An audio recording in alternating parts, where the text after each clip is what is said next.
Pastoral Care by St. Gregory the Great. Part 1, Chapter 5. Of those who are able to profit others by virtuous example in supreme rule, but fly from it in pursuit of their own ease. For there are some who are eminently endowed with virtues, and for the training of others are exalted by great gifts, who are pure in zeal for chastity, strong in the might of abstinence, filled with the feasts of doctrine, humble in the long-suffering of patience, erect in the fortitude of authority, tender in the grace of loving kindness, strict in the severity of justice. Truly, such as these, if when called, they refuse to undertake offices of supreme rule, for the most part deprive themselves of the very gifts which they received, not for themselves alone, but for others also. And while they meditate their own and not another's gain, they forfeit the very benefits which they desire to keep to themselves. For hence it was that the truth said to his disciples, "A city that is set on a hill cannot be hid. Neither do they light a candle and put it under a bushel, but on a candlestick, that it may give light to all that are in the house." Hence he says to Peter, "Simon, son of Jonas, lovest thou me?" And he, when he had at once answered that he loved, was told, "If thou lovest me, feed my sheep." If then the care of feeding is the proof of loving, whosoever abounds in virtues and yet refuses to feed the flock of God is convicted of not loving the chief shepherd. Hence Paul says, "If Christ died for all, then all died, and if he died for all, it remaineth that they which live should now no longer live unto themselves, but unto him which died for them and rose again."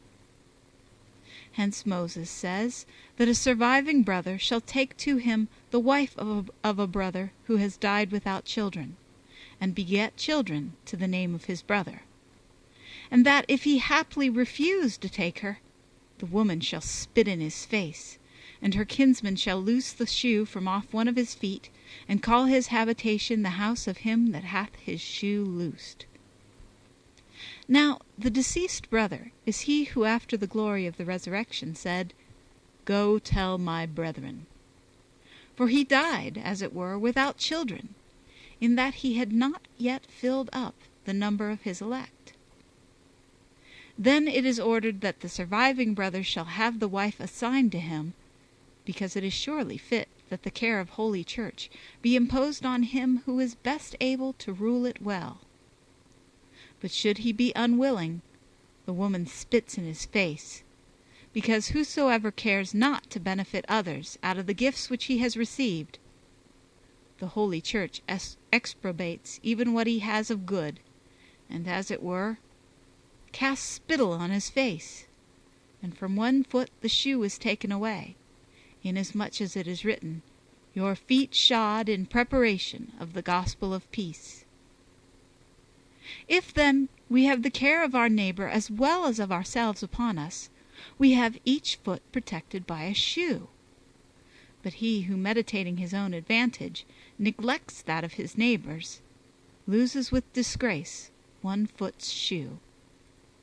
And so there are some, as we have said, enriched with great gifts, who, while they are ardent for the studies of contemplation only, shrink from serving their neighbor's benefit by preaching. They love a secret place of quiet.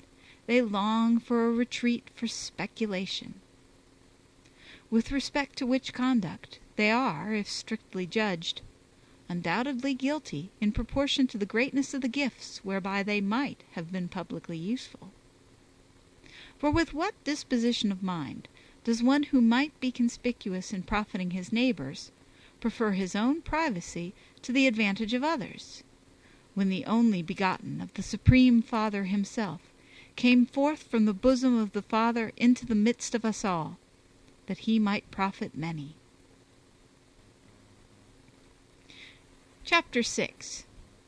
that those who fly from the burden of rule through humility are then truly humble when they resist not the divine decrees. There are some also who fly by reason only of their humility, lest they should be preferred to others to whom they esteem themselves unequal. And theirs indeed, if it be surrounded by other virtues, is then true humility before the eyes of God, when it is not pertinacious in rejecting what it is enjoined to undertake with profit. For neither is he truly humble who understands how the good pleasure of the supernal will ought to bear sway, and yet contemns its sway. But submitting himself to the divine disposals, and averse from the vice of obstinacy, if he be already provided with gifts whereby he may profit others also, he ought, when enjoined to undertake supreme rule, in his heart to flee from it, but against his will to obey. Chapter 7. That sometimes some laudably desire the office of preaching, while others, as laudably, are drawn to it by compulsion. Although sometimes some laudably desire the office of preaching, yet others are as laudably drawn to it by compulsion, as we plainly perceive if we consider the conduct of 2 prophets, one of whom offered himself of his own accord to be sent to preach, yet the other in fear refused to go. For Isaiah, when the Lord asked whom he should send, offered himself of his own accord, saying, "Here I am, send me." But Jeremiah is sent, yet humbly pleads that he should not be sent, saying, "Ah, Lord God, behold, I cannot speak, for I am a child." Lo, from these 2 men different voices proceeded outwardly, but they flowed from the same fountain of love. For there are 2 precepts of charity, the love of God and of our neighbor. Wherefore Isaiah, eager to profit his neighbors through an active life, desires the office of preaching. But Jeremiah, longing to cleave sedulously to the love of his Creator through a contemplative life, remonstrates against being sent to preach. Thus what the one laudably desired, the other laudably shrunk from. The latter, lest by speaking he should lose the gains of silent contemplation; the former, lest by keeping silence he should suffer loss for lack of diligent work.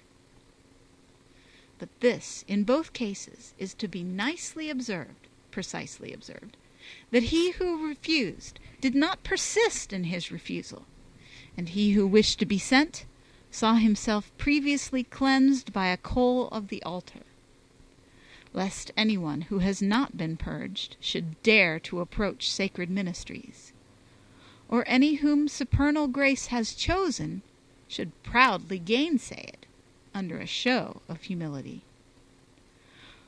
Wherefore, since it is very difficult for anyone to be sure that he has been cleansed, it is safer to decline the office of preaching, though, as we have said, it should not be declined pertinaciously when the supernal will that it should be undertaken is recognized. Both requirements Moses marvelously fulfilled, who was unwilling to be set over so great a multitude, and yet obeyed. For peradventure he were proud, were he to undertake without trepidation the leadership of that innumerable people.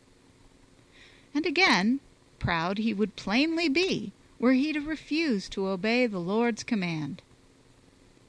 Thus, in both ways humble, in both ways submissive, he was unwilling, as measuring himself, to be set over the people, and yet, as presuming on the might of him who commanded him, he consented.